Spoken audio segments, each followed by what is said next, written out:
Magandang gabi mga katalpakan.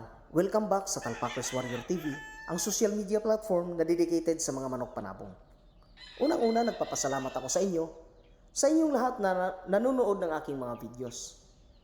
Lalong-lalo na sa mga nag-subscribe sa aking munting YouTube channel na may pamagat na Talpakers Warrior TV.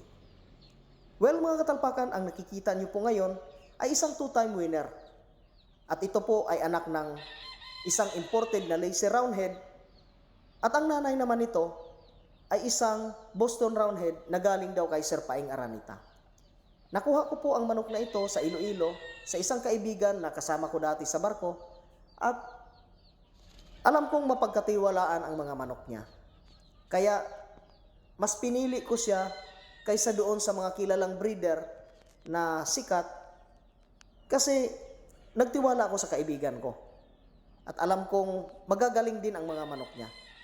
Mga katalpakan, gagamitin ko po ang manok na ito sa pagpapalahi, sa pagkocross naman sa aking mga winning line. May gusto sanang ipadala yung kaibigan ko na mas magaling daw dito, pero hindi pa winner. Kaya mas pinili ko itong nananalo na. Kasi mas gusto ko winner ang ipapalahi ko. So ayan siya mga katalpakan, kung makikita nyo, okay naman yung tayo niya. At napakaganda ng katawan nito, bilog na bilog.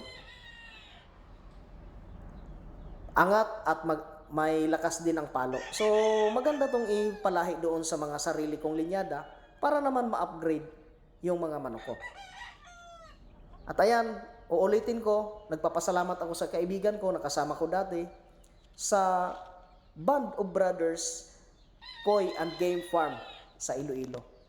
So ayan mga katalpakan.